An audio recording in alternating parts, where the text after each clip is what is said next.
Привет, мои дорогие, это будет короткий выпуск и только по фронту, потому что все политическое я вам выдал в предыдущем видео, так что кому нужна политика, в предыдущее видео. Сейчас у нас будет все только по фронту. На Константиновском направлении российские войска атакуют севернее Иванополья. В Константиновке идут бои за ЖД-депо. Украинские военнослужащие отмечают наращивание сил российской армии в застройке Константиновки и давление на город с юга. Так, вы меня просили карты побольше, будет половинить меня, но зато будете видеть карты побольше. Потому что говорят, картинка хорошая, а вот карты не очень. Карты действительно, они исходники не очень. И картинка в 4К, если растягивать там карты, которые там 480p, ну ужасная картинка получается. Поехали дальше. Северское направление, идут тяжелые бои в самом Северске, а также нарастает активность на участке юго-западнее города. Россияне атакуют со стороны Звановки к Свято-Покровскому. Именно через этот населенный пункт проходит дорога в сам Северск. Данный путь уже находится под атаками российских БПЛА. Если он будет перерезан физически, обстановка для сил обороны в городе станет критической. Удерживать город, снабжая его исключительно грунтовками, под ударами дронов украинская армия едва ли сможет. Если ВСУ не попытается восстановить контроль над южным флангом, то Северск рискует попасть уже в ближайшее время, точнее пасть. В ближайшее время. Продвижение армии России фиксируется и на рубеже Петровская-Васюковка. Не исключено, что дальнейшее движение подразделения будет направлено в рай Александровки. Ну, дорогие мои, там еще у нас Венесуэла постепенно назревает, так что я думаю, скоро бахнет там.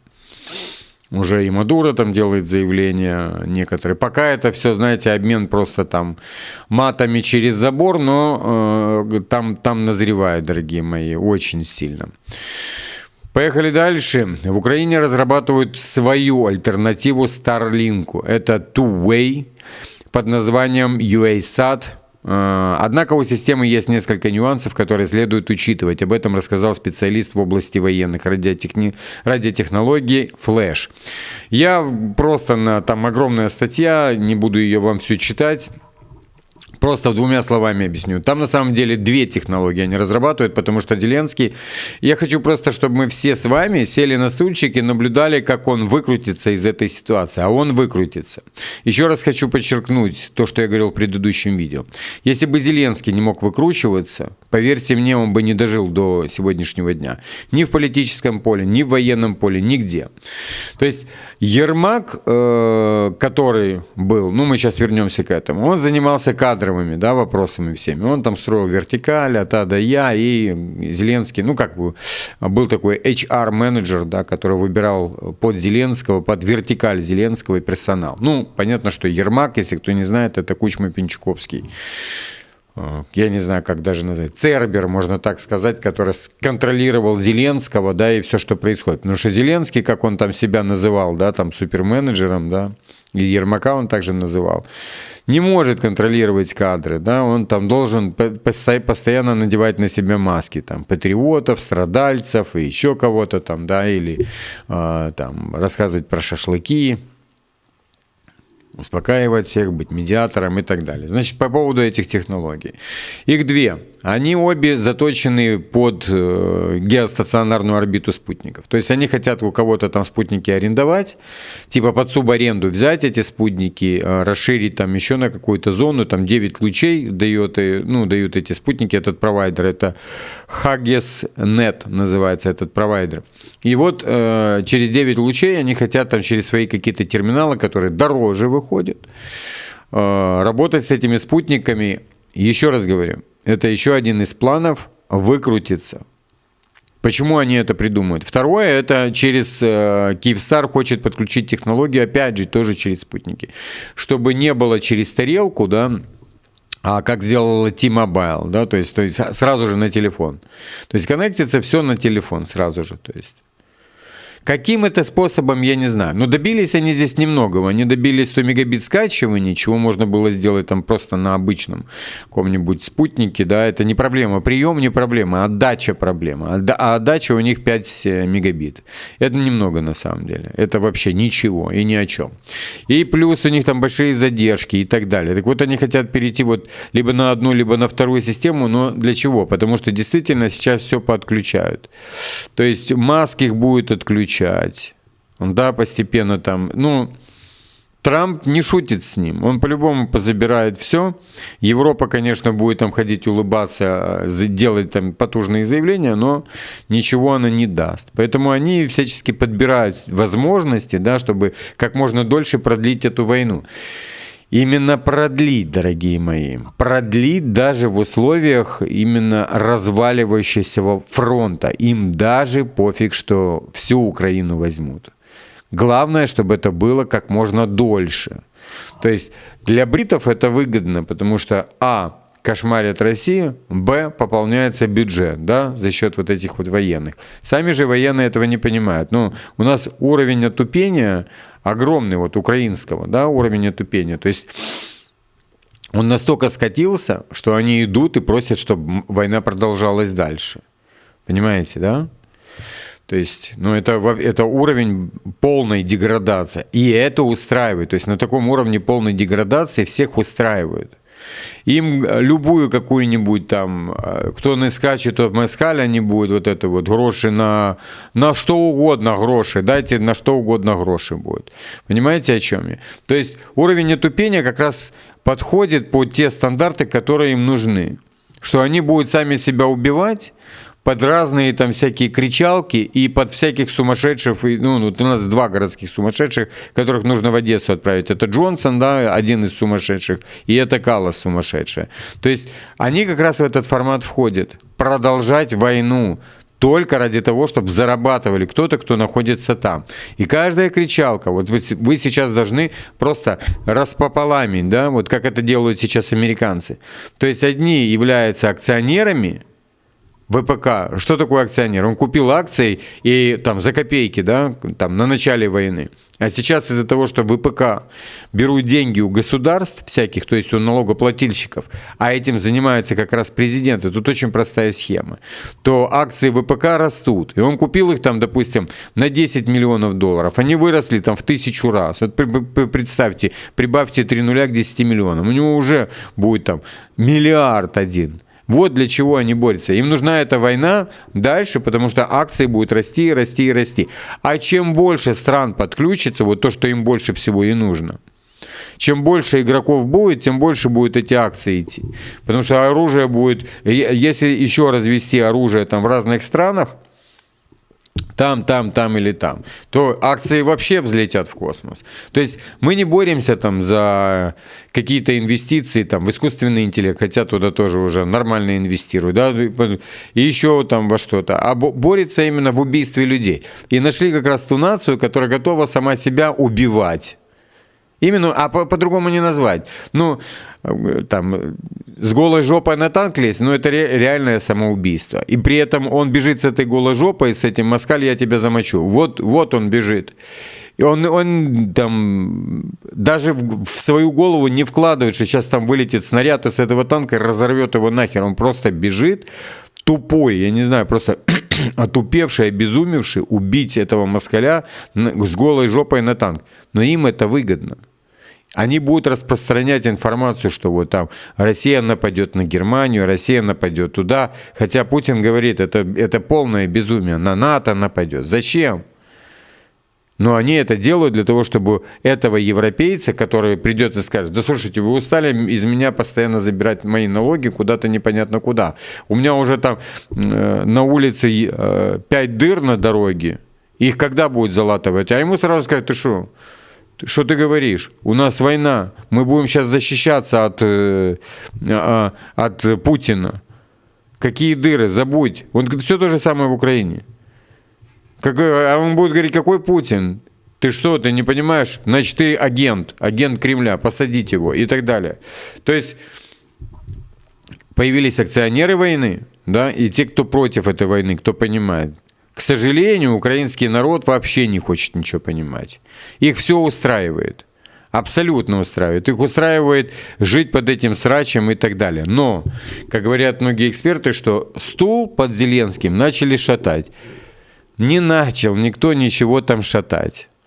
Ермак отойдет в сторону и просто поставит человека, которому он будет там в наушник говорить, что ему делать. Потому что Зеленский без Ермака его шатает уже. Он не знает, что ему делать. Ему нужен обязательно советник. И советчик, который будет ему говорить, как ему там даже стоять, какую ему морду кривить. Вот и все. Потому что он, это клоун. Это просто актер, мимикрист, кто угодно. Человек, который клонирует чужие лица.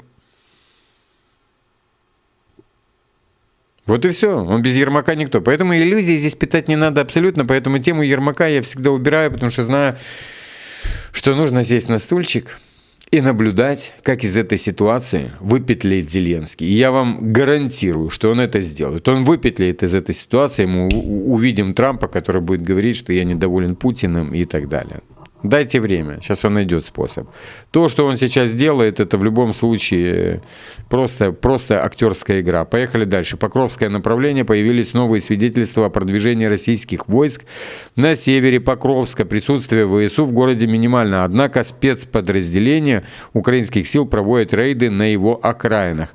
Да, об этом сегодня там заявлял Подоляк, что на самом деле там россиян нету в Покровске, а я видео у нас в телеграм-канале выкладывал, да и сюда я выкладывал видео, где российские солдаты идут по Покровску, их там люди встречают, которые говорят, что они хотят в Россию, потому что у них там все родственники. А при этом Подоляк заявляет, что там вот эти вот ГУР, да, и все остальные спецотряды находят эти группы и убивают сразу же. Что в Гуляйполе, что в Покровске, везде одна и та же картина.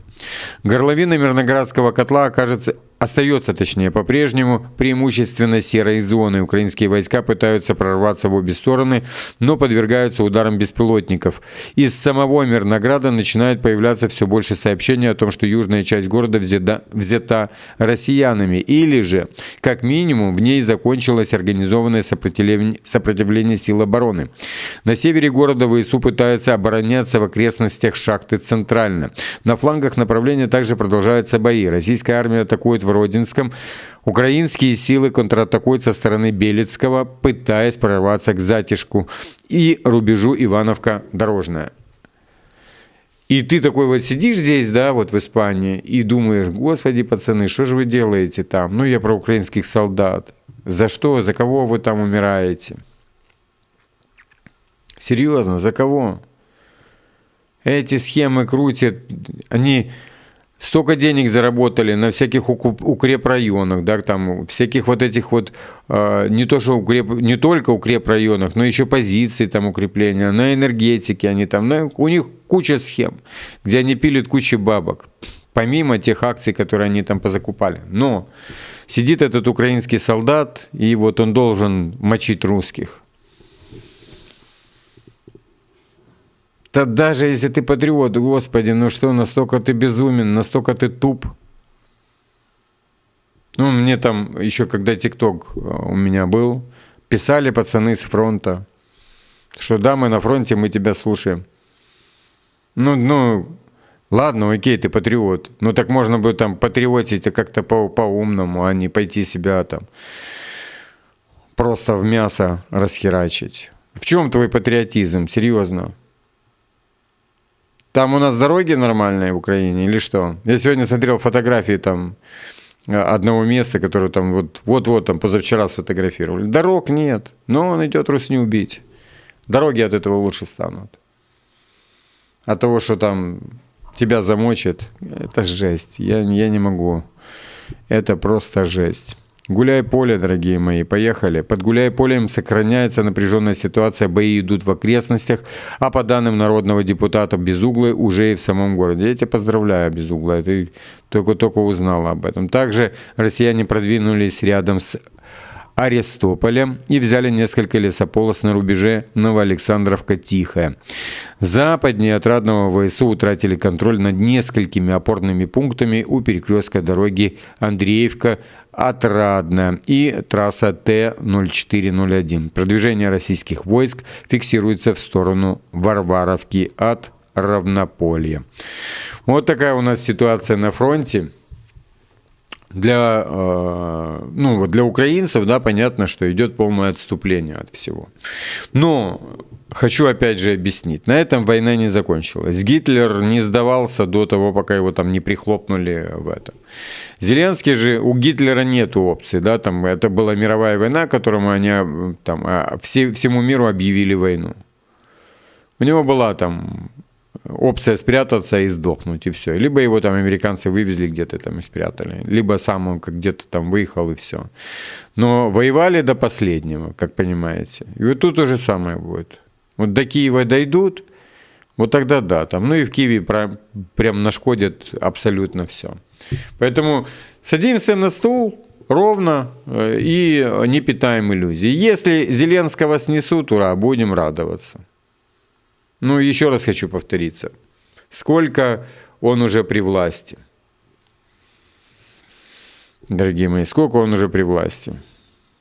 Ни один украинский президент не был столько времени при власти. Ни один. Ну, за один срок. А этот себе безлимитный срок нарисовал. Там огромная вертикаль. Там огромный корень зуба, который нужно вырывать, чтобы избавиться от Зеленского. Поэтому и эту вертикаль как раз отстраивал Ермак. Поэтому ничего не поменяется. Они сейчас опять там что-то попытаются подрассказать Трампу через договорщиков. Сегодня у нас уже 30 ноября, дорогие мои. Трамп обещал до 27-го. И пробалтывался там по поводу. Ну и сейчас они на Венесуэлу засосутся, и будет хорошо. Так что так. Окей, дорогие мои, это выходной день, там по политике не так много, поэтому все, что нужно, я выдал вам средь белого дня. Сейчас просто новости с фронта. Подписываемся обязательно, кто не подписан, и я вас всех обнял.